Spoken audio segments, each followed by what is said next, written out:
A very warm welcome to the first Tottenham Way podcast of the PLE, or the post-Levy era, as it, from this moment onwards, will always be referred to.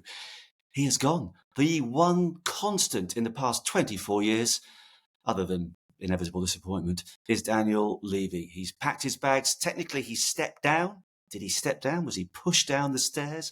What does it all mean? How excited are you? How excited should you be? What are the consequences of the momentous last 24 hours at N17 following the bloodless coup?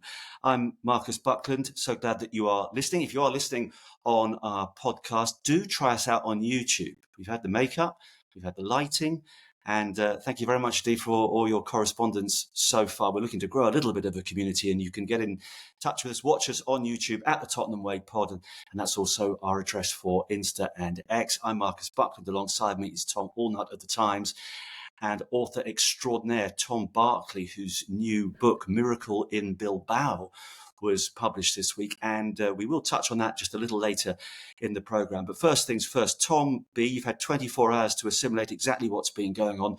What is your reaction to Daniel Levy's departure? Hi, Marcus, and thank you very much for that early plug. As you mentioned, it's going to probably need a bit of editing after this. Sadly, the publisher's it's already gone, so I can't add in this final part of the story with Levy going. But I was in the office yesterday and I was just about to leave. It'd been a pretty quiet day, to be honest. I was just about to leave, come home, and then bang, around 6 o'clock, one of those moments where it doesn't really happen as much in modern football news that sort of breaks and it isn't broken by someone else before. I don't believe other journalists were onto this beforehand. Probably slightly damning indictment of myself and Tom and the others not getting this first. But it was just a shock situation. And as the sort of evening developed and I started making calls and finding out more and more about it, it did transcend that he was forced out. He was forced out. It wasn't his idea. I know there were suggestions that he resign or step down. I'm told that's definitely not the case. This was instigated by the Lewis family, the sort of younger parts of the Lewis family, although I say that sort of half laughing because the younger parts of the Lewis family are in their 60s, Vivian and Charlie, as opposed to Joe Lewis, who obviously used to be the owner, but back in 2022 in October, he obviously stepped away and is no longer part of on the sort of beneficiary side of the Lewis Trust that effectively own Tottenham, and they have pinned it effectively on results not being good enough. Obviously, they won, as we well know, in Bilbao, as I've written about quite a lot of late. But results generally, finishing 17th in league, all the sort of complaints that you've had, Marcus, understandably, and lots of Tottenham fans have had in the last year and going a long time before that, they seem to have a similar mindset. At least that is what I'm led to believe from speaking to sources close to the Lewis family. And that is why Levy is gone. A source close to them has described it to me in a quote which has been shared with other media outlets. They've sort of dubbed it a new era for Tottenham. So we've got this ownership in the Lewis family, who obviously run the Tavistock Group, who are the main shareholders of ENIC, who are the main shareholders of Tottenham. Slightly complicated explanation there. Who are the longest serving owners of Tottenham in the Premier League, 25 years, I believe. There's no one else that's been owning a club as long. And yet this feels like, or at least they seem to want to sort of present it as, a new era for the club, which I imagine a lot of Spurs fans are slightly sort of befuddled by. This is something they've been asking for such a long time, to have Levy go. They've obviously also called for ENIC to go, but particularly Levy being the face of it. And now he has gone. I think a lot of them are sort of, like yourself, Marcus, probably scratching their heads trying to work out what it all means and where they go from here, really. Well, I mean, first of all, the kids have taken over. Viv, as she likes to be known around the ground, Vivienne, Charles and Nick, as you rightly say, two of them in their 60s. Hey, we're all kids, whatever age we are. First of all, I just want to say from my point of view, and Tom, I can't wait to hear what you have to say. The one thing about Daniel Levy throughout this period is, as a Spurs fan, he's kind of made me feel safe in the fact that we are being wisely guided along the choppy waters of the Premier League. And when you look at the trouble that some clubs have got into, you think, okay, well, we haven't done that. We've actually grown from a club that was worth £80 million when he took over in 2001 to the figure that I've written down somewhere, some extraordinary figure of £2.6 billion at the moment. He's done a lot of extraordinary things. He's made Spurs such a wealthy club. And I do think we should respect that. And every time we go to the ground over the next 20, 30, 40 years, however long we've got left to watch this wretched team, we will acknowledge the fact that it's a state-of-the-art £1 billion ground. And I'd also want to say that I feel maybe sometimes, Tom A., he was negotiating, and that, of course, was one of his big foibles as far as Spurs fans are concerned. He made such a grind of every transfer, as Alex Ferguson said. You know, dealing with Daniel Levy was more painful than having hip replacement. And perhaps that's one key reason our way had to go, because so many of his contemporaries who he wants to do business with are fed up of doing business with him. But equally, I sometimes felt as though maybe he was negotiating with one arm behind his back, because Joe Lewis, who's been totally invisible for 24 years, seemed to have no interest in the club whatsoever. And as a result of that, I'm a little bit cynical as to what his children and grandchildren are going to do. But I'm still very excited, because for Tottenham, it's to do is to dare. And Daniel Levy did not dare enough. And now the new look group want more wins more often. And so say all of us. So based on that, Tom A., should we be as triumphant as I feel as a Tottenham fan to see the back of Daniel Levy, irrespective of what he did from a business point of view? I mean, I think Spurs fans can feel excited about the new era. I think it's fair to call it a new era. You know, it's been 25 years of the same man at the top of the club, and whatever you say about the complicated arrangement of who is in charge at Tottenham, Daniel Levy doesn't own Spurs. He isn't Spurs. He's not their greatest top scorer, but there's no doubt this is Daniel Levy's football club in all ways. You know, the stadium, of course, the training ground, of course, but not just that. I think the identity of the team, you know, I think of the way that people think about Spurs is the way that Daniel Levy has framed Tottenham over the last 10 years, you know, as a team who are always trying to punch above their weight, who will spend a certain amount in the market, but not too much, who will sign a certain type of player, you know, a young player perhaps who has potential, but who isn't proven. Even in terms of the managers that they've hired, generally, managers who look to improve and to build rather than to finish and to win. I think everything that you think of as a modern Tottenham is what Levy has created, you know, for better and for worse. You know, that's not a criticism, it's not praise. It just is what it is. Tottenham in this current form is Daniel Levy's Tottenham. So without Levy, we have a big question mark. You know, we have a huge question mark about what comes next, you know, in terms of the leadership, in terms of the ownership, of course, but also just in terms of the strategy and the vision, you know, and in that sense, I don't know if excitement is the right word. I think it will depend entirely on each fan, on every supporter, and their strength of feeling for or against Levy. I suspect for most fans, even those like you, Marcus, maybe there is also a slight sense of trepidation and nervousness, you know, about what comes next. You were shaking your head, but I think for a lot of fans, there will also be a sense of, you know, be careful what you wish for. The next owner may not, you know, pump in all the money that we expect, may not have, you know, the same kind of belief in stability. But equally, I think change is always exciting, you know, and I compare this to other examples in the sort of, you know, Premier League era, like when Sir Alex Ferguson left Manchester United, when Arsene Wenger left Arsenal, when Jurgen Klopp left Liverpool. You know, those are three managers. And I understand that, you know, Levy has not had the same amount of success as any of those. But in terms of the narrative of Spurs, I think Levy is just as big a figure, you know, in Tottenham kind of history, if you like, in modern history. And I think the sense of him going creates that same sense of a vacuum, you know, of a void that needs to be filled. So it's that slightly strange feeling, isn't it? It's almost like, you know, when the Queen died, or like, you know, everyone sort of, you can't believe the news at first. And I think we're still kind of in that slight sort of state of shock, you know, particularly as journalists, maybe. You know, I'm sure Tom has been the same, that we've been kind of head down in all the details and phone calls for the last kind of 24 hours. And it will probably take a period of days or weeks before you really start to kind of, zoom out and understand the situation. But I think for Spurs fans, yeah, I can understand excitement. It's a new era.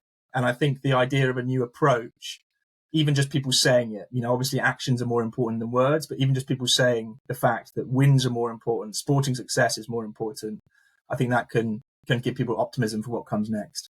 Well, and I think 24 years is more than enough time for one person to be in charge of a club. There's an element of, staleness, I think, that creeps in. It's a quarter of a century. And Tom, be in that time, like I mentioned, the fact that the club has grown enormously as a business, and the new home is fantastic, the training ground, etc. There is a great community in the area. A lot of good things have been done. Bottom line, though, in those 24 years, he's got through 16 managers.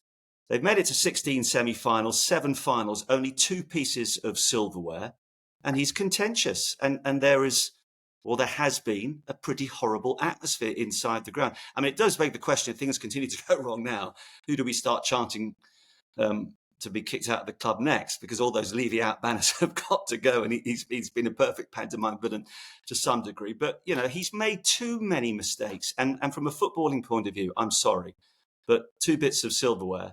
And when he was asked a year or 2 ago about his 5 greatest accomplishments, if you recall, he didn't mention that League Cup success of 2008 either. His priorities were elsewhere. He was not aligned to the supporters. He did not communicate with the supporters. That, to me, is his biggest failing, a lack of communication and an inability to find the right people around him to communicate and explain to people like me why he was doing what he was doing. It just went on and on. And, he could be ruthless, and I'm afraid now he's found out what it's like to be on the other foot. And I'm sorry, for me, it's absolutely the right thing. Yeah, it's ironic, isn't it, how many sort of ruthless oustings of managers he's exercised over the years, and this is what happened to him, really. You make a lot of points there. First of all, just on the communication side of things, I am cautiously optimistic that going forward, we may hear a bit more from the club at the top. I would imagine that would be Vinay Venkatesham, the CEO, who sometimes spoke, I think, when he was at Arsenal in this way. He's quite a sort of a confident performer in that sort of space. I'm not sure you could say the same thing about Daniel Levy. Perhaps that was why at times he didn't want to. I'm not sure you'll see Viv, Charlie, Nick Boucher, if I pronounced that right, doing the same thing. Or Peter Charrington. She's definitely not Viv to us, can I just say? She's definitely. Yeah, I was going to say. I know. I think when Marcus said Viv at the start of the podcast, I sort of wondered if he had some in there that we were going to be able to use. I understand that around the ground she is known as Viv. That's all I'm saying. There we go. Okay. Well, Vivian. Yeah, I don't imagine that we can suddenly expect them to start speaking as owners like we've seen, like Sir Jim Ratcliffe, perhaps, for example, when he took over at Man United. I mean, it's weird, isn't it, talking about takeover, because it's not. It's the same people to a certain extent that have been there the whole time.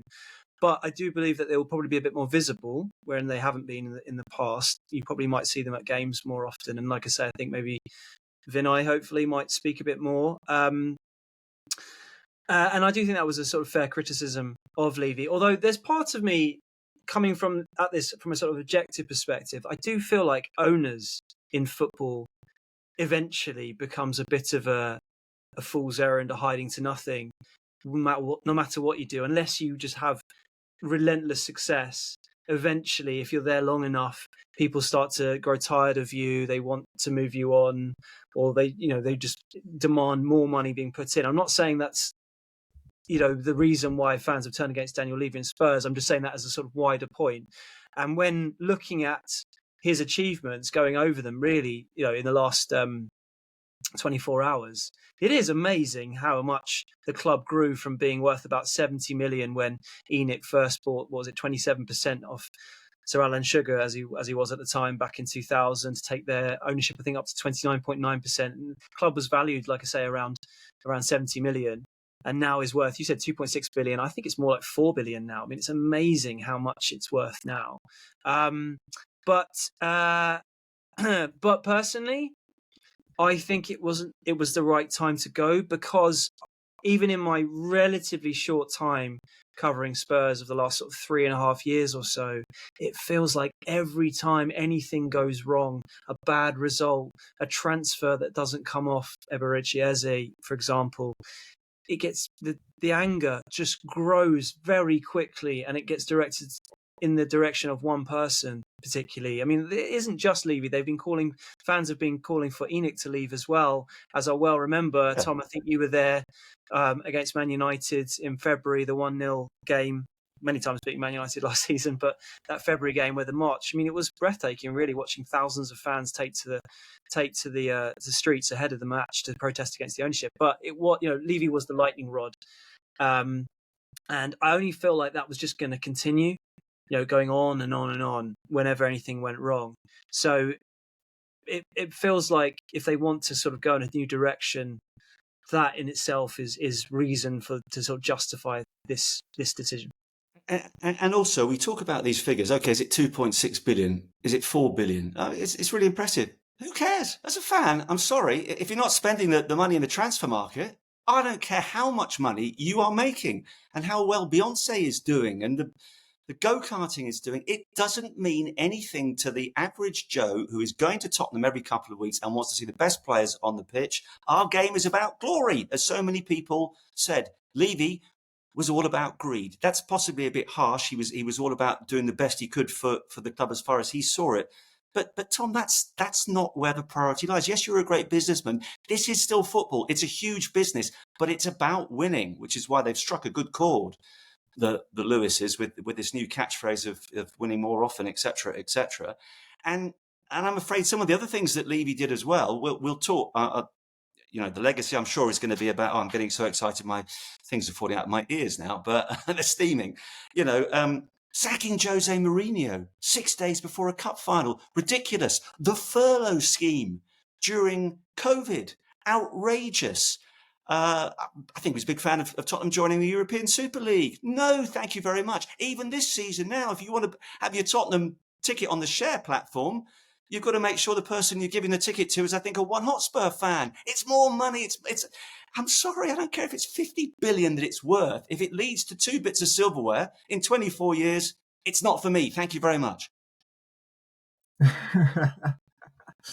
Yeah, I mean, it's a really good list of lots of things where Daniel Levy got it wrong, and I'm sure it's a very familiar list for a lot of Tottenham fans. And I don't think it's really even necessary for me to put the argument for him. I think everyone knows his achievements off the pitch and where he took Spurs. It's been very well documented. I think where I would disagree, I don't think Levy's problem was greed. I don't think he was trying to, make money from the club, and he had no interest in the club's success. That's when you talk to people around Levy, you don't often hear people say that he didn't have Tottenham at heart. They often say that if anything, he was obsessive about Spurs to the extent where he almost didn't have the perspective that he needed, I think. And he didn't delegate well enough. I mean, when people talk about communications and when they talk about visibility, I sort of accept that to a point. But there is part of me that sort of wonders as journalists and as kind of, in the kind of media landscape, whether we're slightly looking through our own camera lens there, where we're sort of thinking, yeah, we would love to have more interviews. And we'd love to see, them talking on, like they did with that YouTube thing with Vinay a couple of months ago, which seems quite kind of outdated, that interview now, doesn't it? When they were kind of sitting along together, pledging to work together. But I actually don't think, communications visibility, sure, it's a nice thing. But if you are a well-run football club making smart decisions year in, year out, no one is worrying about whether you're visible or whether you're making good communications with the supporters. The supporters. But Tom, it wasn't a well-run business making good decisions year in, year out. I'm afraid. Tom, can I just interject on that one point about? I was already thinking the same thing. Are we being a bit navel-gazy? And as journalists, we just want to hear from him. I will caveat that point with, it was the managers in recent years who've been calling for more communication from the top of the club. Ange eventually got there. Conte very much made that point. I mean, it's not just journalists who are calling for it. And also, let's remember, journalists are just the conduits for the fans. So I don't know. I see what you're saying, and maybe there is a part to it, but I actually think the communication point, there is more to it than just that.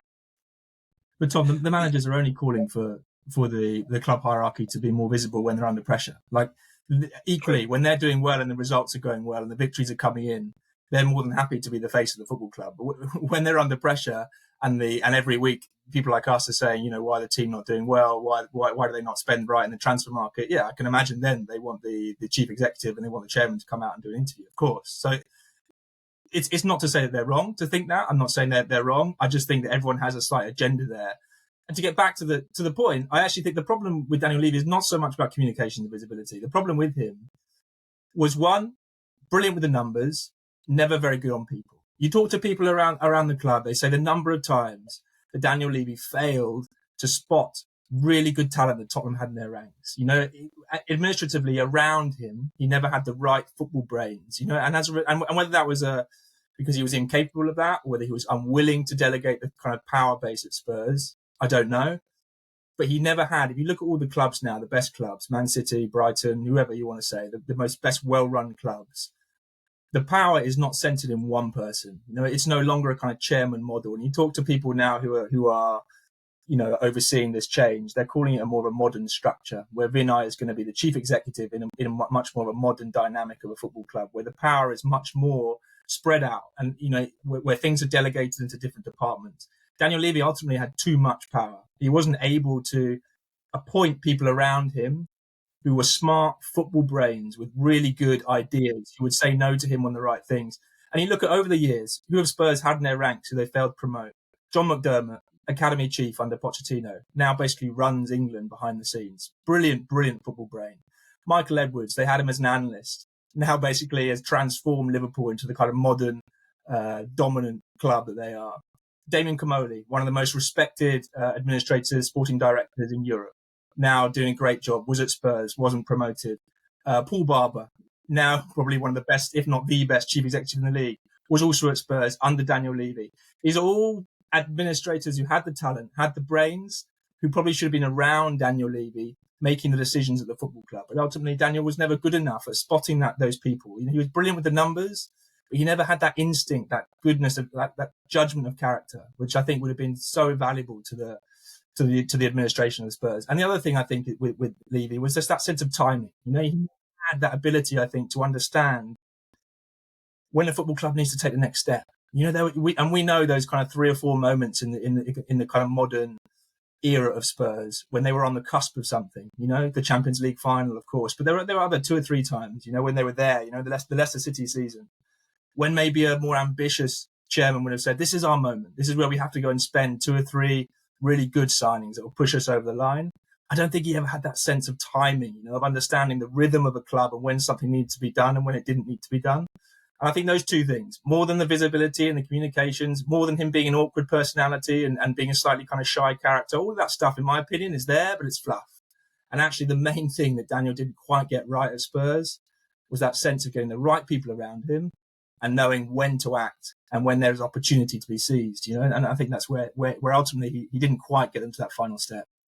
I think just to add to that, it is interesting that Peter Charrington, who's come in as the chairman, he is a chairman in a non-executive capacity, which I think sounds quite sort of managerial speak. But what I understand that to be is just a bit more similar to what most chairmen are like, or chairs in the Premier League these days, to your point about a modern structure, as opposed to the power that Levy had. I mean, Levy always seemed to push back on this suggestion that it was basically him running it all the time. Like, even when Ange got sacked, if you remember the statement, it was this was a board decision, a collective decision. My understanding is generally a lot of it was down to him. Ultimately, he had the final say either way. And I do think this sort of new model, if it is to work as Tom's suggesting, and the suggestions by Peter Charrington's just his job title would suggest that is the case. That is something to be quite welcome. But also, I've spoken to people who would have no real reason to go into bat for Daniel Levy over the years, and they all do say, whatever you say about him, he cared about Tottenham pretty much more than anyone at the club, at least. So that would sort of concur with what Tom was pointing out earlier. But I think you're right. Yeah, I think decisions made over the years just prove to be often wrong. But what's fascinating about this whole dynamic is it's not a new ownership that's come in. It's effectively the same one that's been there the whole time, albeit with new decision makers. So when we talk about, for example, with salaries and this whole wage to turnover 42% figure, which one might argue great business to be able to compete at that level and pay that sort of relatively little. Others might say, well, when you look at how the Premier League or top football works, yes, there are examples that go against this, but in general, the more you pay in wages can normally relate to more success. How much of that was him versus how much of that was the ownership together with him, and how much of that really will change? That is what we wait to find out. I mean, that's you've come to the nub of the matter, but here comes communication again. I guess maybe he has one hand tied behind his back, but I'd love to have heard over the past 2 or 3 why it's so important to have this lower wage structure. The fact, as you rightly say, 42% figure in February, this very cautious financial footing over a number of years, which, as I've mentioned earlier, has of course put Spurs in a very safe position.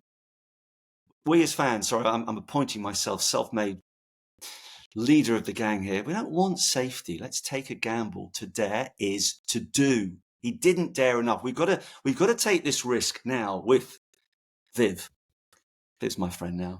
Charles and Nick. Well, she will be my friend if she sanctions some major signings. So, are they going to? Well, they have to, having made this change, Tom, because they're going to look pretty stupid if they get rid of Daniel Levy and have even less wins thereafter. So are they now in a position where they've got to spend big, but equally, is this ultimately just a little holding period before they actually sell the club?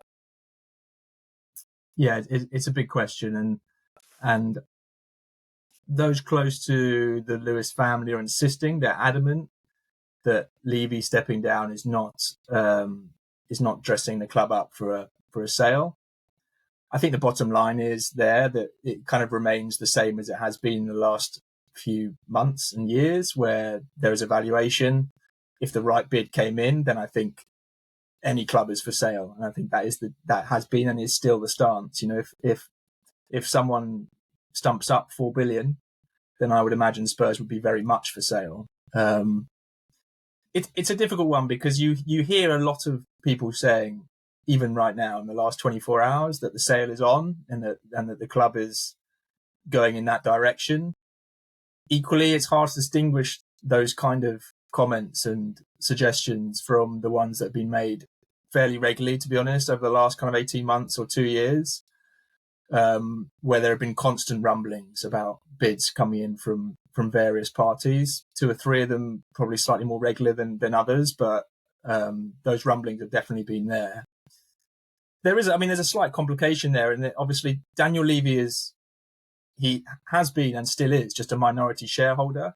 So the idea that someone could buy out Levy's stake, for example, I think has been mooted. But ultimately, that doesn't give you control of the club. That just gives you a stake in a company which it controls the club. So that there isn't. I don't think it's quite as simple as what we might think. There has been indications, suggestions that Levy was the one who was resistant to a sale, and that therefore are the Lewis family removing Levy to then facilitate that and make it easier to do.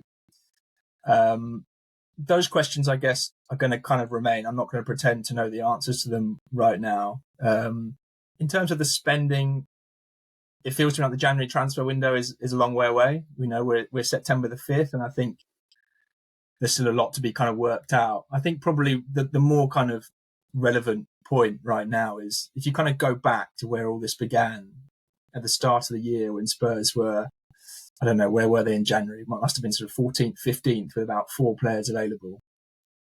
The club obviously carried out this review, or hired an independent company to carry out this review. And it wasn't a sort of financial review. It was sort of said to me that this was not a Man United trimming the tea ladies kind of review. It was a very much a football review, looking into why the club was failing. And you can imagine, where Spurs were in January, and everyone remembers that, why you would, want to carry out a review of what was going on. And I think at that moment, basically, we were all carrying out reviews at that point.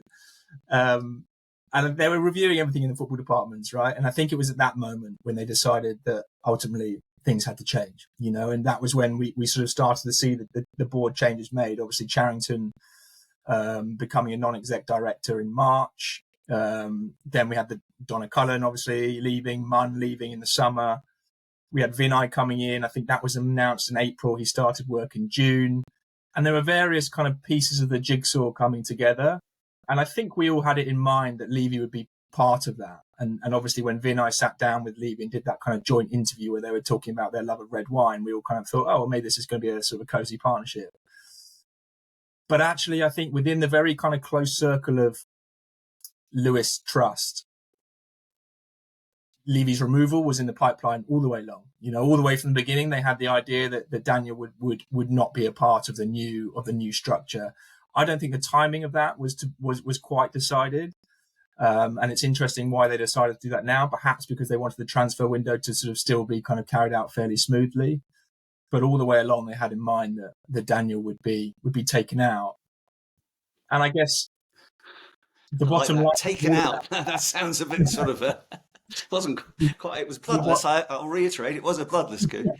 But the bottom line from all of that is it was a sporting decision. It was a sporting review. All the way from the beginning, it was about the football and about the team and about how to generate more success on the pitch. So, all these things at the moment, as I said at the beginning of the pod, are just words. And until we sort of see the actions, I think we can all be skeptical.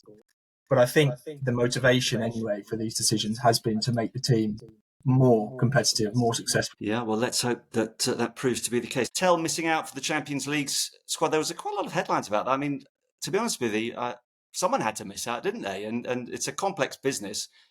Should we be questioning Thomas Frank's decision making in that regard, Tom?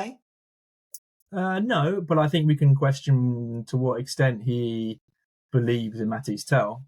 Given the fact that Tel was signed. He was confirmed 3 days after Frank was confirmed. So I think given that Frank was spending the first couple of days of his Tottenham tenure, hosting a huge family party back in Denmark, I think we can probably say that Mathys Tel wasn't necessarily sort of a huge Thomas Frank signing.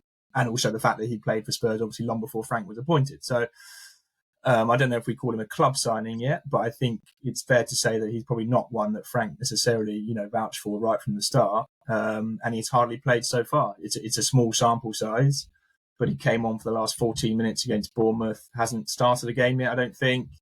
So I don't think we question Frank's judgment, but I think we question the kind of joined up thinking at this point as to whether or not, the sort of spend of 30 million on him in the summer was the right thing to do. It's early days, I think Teller's still someone who could perhaps flourish under Frank, but he's obviously not, he's obviously low down the pecking order. That's especially what it confirms, isn't it? That he's below basically all the other wingers, and there are quite a few of them in that Tottenham squad. So, and going back to the Levy situation and the way that business was conducted, I mean, he was a classic signing, wasn't he? Really, that the sort of young, promising, not too expensive. You could throw Odebear into the mix there. I mean, Brennan Johnson, to a degree, paid a lot more than we thought he would last season, and he's such a difficult player to analyse because just when you think, I never want to see him on the pitch again, he'll pop up with another goal. So there's certainly something about him. But maybe these are the sort of players, Tom, that hopefully we won't be signing in the future. If this new policy is going to be implemented of, wanting to win more often, then you've got to raise the bar when it comes to bringing in important players in key creative positions. Well, I was actually just thinking about Levy with Mathys Tel, but not just Tel, pretty much all of the business they've done this window, and I'll come on to explain in a minute why.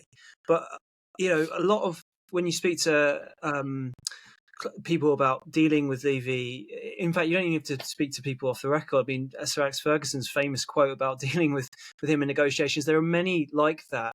And I do think there have been times where clubs have found dealing with dealing with Tottenham with Levy difficult, maybe arguably to the detriment of Spurs. He would obviously argue it differently.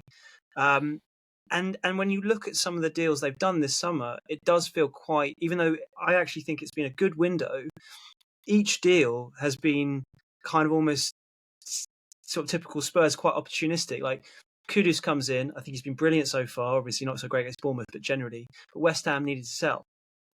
Then you've got Palini, it's a loan deal. Then you've got Xavi Simons. By all accounts, Leipzig wanted to sell. And then you've got obviously Mawani at the end, where they've kind of done a lot of the legwork last January trying to bring him in. They've got a pretty good relationship with PSG. Just that seems to be often the case. And when you talk about younger players, I think it does come back to the wage bill, what we were talking about earlier about 42%. How do you sign players on less money generally younger players? So I think there's a reason, there's a sort of joined up thinking why there are so many young players that come in. And not to say that's a bad strategy, just what often it's been for Tottenham in recent years. And so, yes, like you, kind of back to the whole point that I made earlier, is we're all waiting to see if this new era is going to be very different or more of the same, given it's effectively the same ownership. I mean, I think it's a really good point Tom makes there about the sort of recruitment strategy of Levy, because I always thought that it kind of was quite it's quite short term thinking. You know, the way he did deals was always about getting the most out of that individual deal and representing the club in the best way possible in that moment. And I think he always thought, and this is what I think about Levy generally, is I think he always thought he was doing the best thing for the club. I don't think he ever thought that he was, you know, not acting in the best interests of Tottenham. He thought that. Well, I'm going to just stop you. Okay, let me stop you for the one thing. How on earth was removing Jose Mourinho 6 days before a cup final doing the right thing for the club? That to me was inexcusable. As poor as Mourinho was over his 17-month tenure, you do not get rid of a manager who is capable of producing something special in a one-off cup final. What was going on there? Yeah, I mean, I agree. I mean, in hindsight, it looks like it was the wrong decision, and it probably was. We don't know it. And Mourinho, Tottenham may well have lost also to Manchester City in that final, by the way. We can't assume they would have won on the basis of the way they were playing. And I guess the thinking at that time was you bring in a new manager, an interim manager in Ryan Mason, and you hope that the uplift in the dressing room gives you a one-off performance. In my opinion, it's not a particularly logical way of thinking, but I suspect that was the way that Levy was thinking. I don't think Levy sacked Mourinho because he thought it would give Tottenham a worse chance of winning the final. You know, I think that's the point I'm making. I think he thought that would make them have a better chance of winning the final.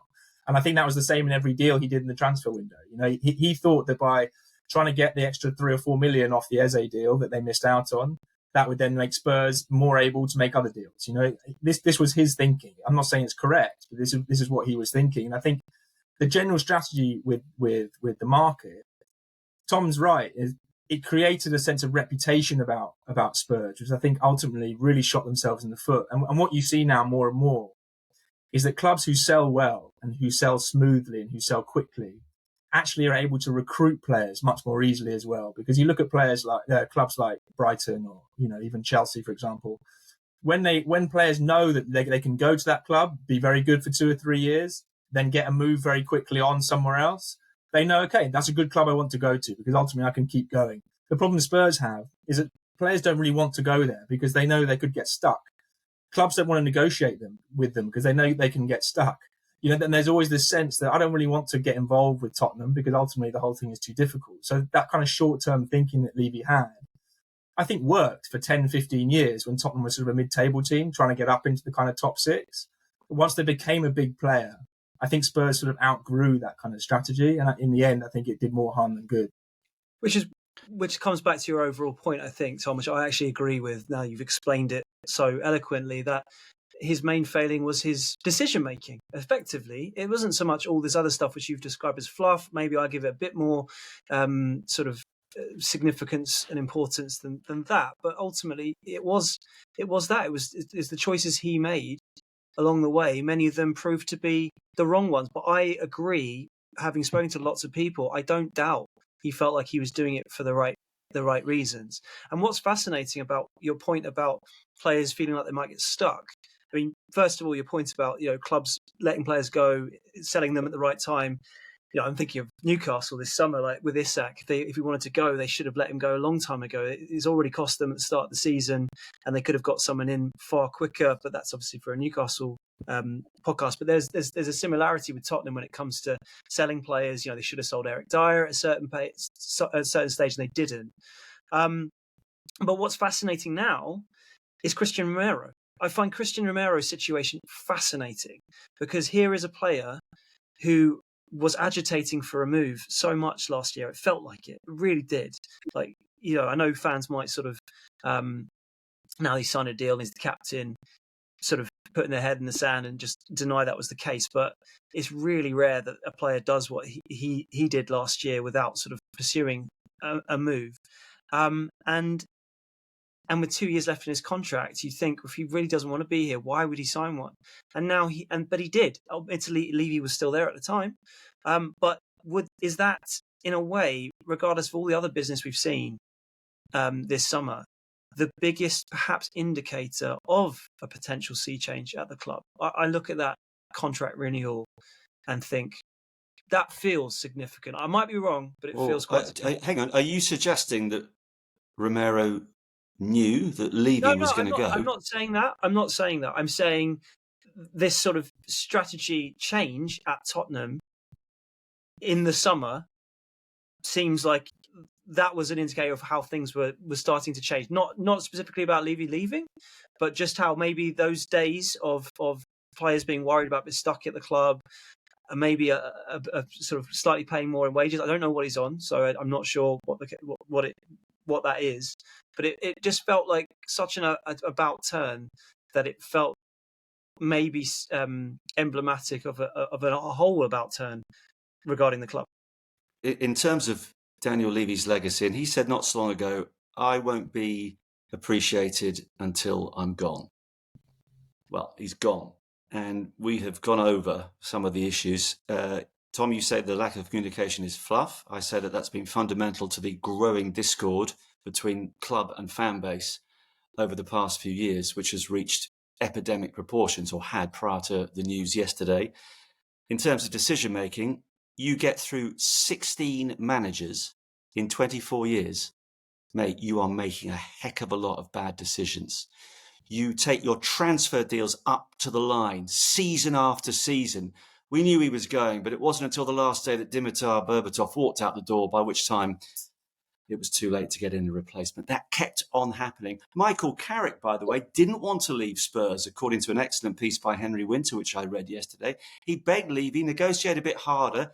I want to stay. No, Levy got his extra £3 or £4 million. Michael Carrick, who was a huge player to the club at that stage, went off to Old Trafford. I think deep down he felt, I'm doing what I think is right for Tottenham Hotspur, but actually what he was doing what he felt was right for Tottenham Hotspur as a business, not as a football club. Clive Allen, many, many years ago, said that Daniel Levy is not a football man. Sure, he may be a Spurs supporter, but making an extra few million quid on a transfer, I feel, was always more important to him than 3 points on a Saturday afternoon. And for all those reasons, sure, and I said it at the start of the podcast, when I go to the ground every weekend, I'll say, yeah, okay, thank you, Daniel. This is a magnificent stadium. By the way, it still needs much better infrastructure and transport. Build a new tube station. David Lammy, who got on board saying what a great job he'd done yesterday. Sort out the infrastructure. In the 21st century, making people walk 40 minutes to queue up for 25 minutes to get on an old train, it's not acceptable. So try and deal with that, because you love the community fact. And Spurs are a key part of the community. But the bottom line is, thank you, Daniel, but goodbye. And now let's gamble and let's see what happens. And let's be excited and electrified and dare to dream.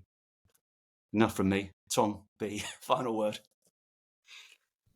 I mean, I'm just wondering how many times your headphones are going to fall out of your ears, Marcus, on this podcast.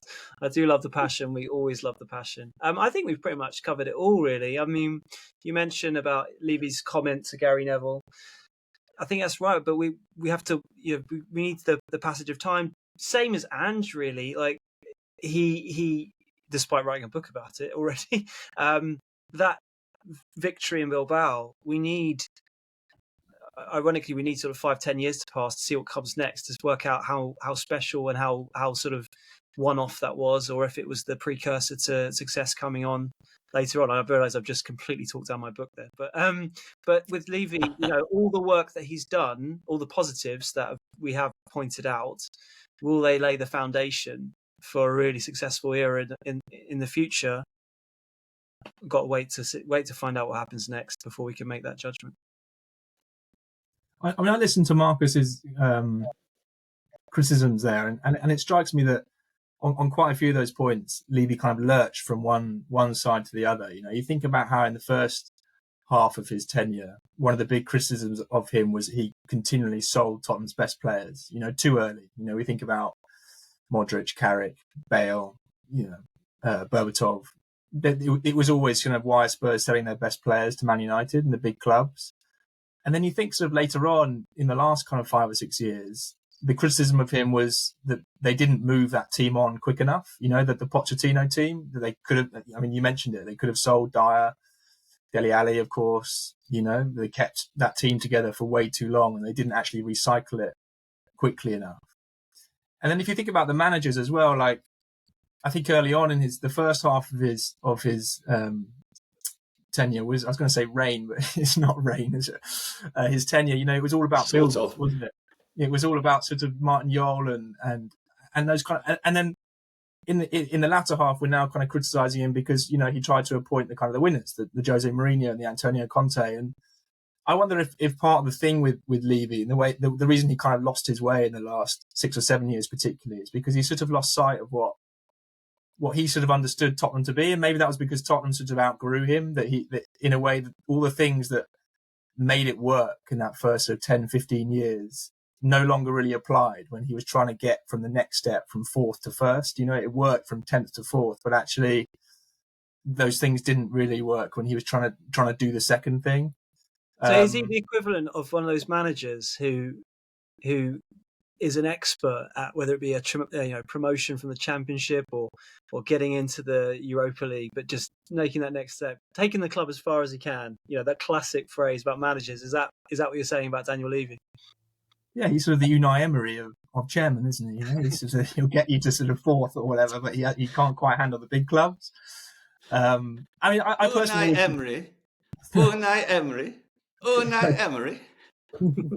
Sorry. So that's an interesting impression, Mark. It's good. Yeah, it's good. It's better than your Postecoglou, I think. Yeah. Oh God! Never doing that again. I always think the Conte decision for Levy is always, I think, massively draped in hindsight. At the time, everyone thought Conte was an absolute masterstroke for Spurs. He was thought about one of the best head coaches in the world, one of those kind of instant winners who would always bring success to teams. And it was seen as a real sort of coup for Tottenham to get him. And now everyone looks back and says, well, of course, why on earth did they hire Conte? He was never a Tottenham kind of coach, was never the right person. And I think Levy's made loads of wrong decisions, loads of missteps. And Marcus, you have, recounted many of them. And I completely agree with all of that. But I maintain that he sort of made the decisions with the right motivation, even if it wasn't with the right judgment. I think his judgment was poor a lot of the time in those moments, but I don't think he wasn't trying to do the right thing. And maybe I sort of know what your answer will be, Marcus, but do you think the club should mark Levy leaving in any way? Do you think it would feel a bit strange to sort of have a chairman of 25 years, nearly a quarter of a century, go out the door without anyone even kind of saying anything about it? Do you think in any way that the next game or anything there should be any kind of gesture to kind of mark his departure, or do you think that the fans wouldn't treat that with much pleasure? I think we'll have a massive party. That's what we should have. I did read one person on X suggesting that after 25 minutes or 24 minutes, wouldn't it, for the number of years, that there should be a minute's applause for Daniel Levy. I suggested, well, yeah, okay, so after 2 minutes, we'll have some hysterical laughter for the 2 trophies we managed to win. And after 16 minutes, we'll all laugh uproariously for the 16 managers that came and went. Listen, there is respect for him. Of course, he did some good things, but I don't think the majority of the fans would feel they need to say anything more at this stage, Tom. I'm sure in a few years he'll come back and he'll get a nice round of applause when he takes his seat, when we're champions of Europe for the 3rd year running, when we're paying our players properly and buying A-star performers rather than B- performers, and not lurching from one style of manager to another, and not denying our seniors their ticket concessions and trying to get rid of people during furlough and all the rest of it. No, I'm not in the mood for anything sentimental or romantic like that. He had 24 years. He earned a lot of money. Thank you very much. Goodbye. Before we go, we should say to people that if you're listening to us on podcast, then we are now on YouTube. So please also give us a go at watching us. You can see Marcus's earpods falling out live. 10 times. These are new. I'm taking them back. There's that steam literally coming out of your ears, Marcus. That's the I got a bit excited. Sorry, guys. Got a bit overexcited today. And if you are on YouTube, then please give us a like and a subscribe as well. That really helps us. We're also all over social media these days, on Instagram and also on X, as we have been for a long time. And if you want to get in touch with us, any comments, any suggestions, any questions, then please do email the Tottenham Way pod@gmail.com. We've had some really good emails recently about really interesting one about Brendan Johnson playing up front, an interesting one about the selling policy of the club not being good enough in recent years, which I think is a really interesting topic. Someone said it was a 20 out of 10 transfer window, Marcus. I don't know if you agree with that. So we've got lots of questions, which maybe we'll try and get to in the podcast next week, because it's an international break, assuming nothing else super major breaks like it has in the last couple of days. But yeah, thanks for all those comments and questions, and keep them coming in. And yeah, do try us on YouTube if you can. Yes, and also in that pod next week, assuming this time, we'll go into a bit more detail about this blockbuster new book, Miracle-In-Bilbao, written in a remarkably short period of time, but written remarkably well. I say remarkably well, so he doesn't write remarkably well. Written with his customary brilliance by Tom Barclay, with a lot of inside knowledge of what was going on during that quite extraordinary second half of the season in particular. So we will revert to that. But Tom B, thank you very much indeed. Tom A, thank you very much. Apologies for these headphones. Yes, if you are watching on YouTube, I don't know what's wrong with them. And also, there's a dog. There's a dog that is doing our head in here in southern Poland that barks all night. So I hope it's a lassie. It's very sweet, but it just keeps on barking mad, a bit like me. I'm Marcus Buckland. Come on, you Spurs.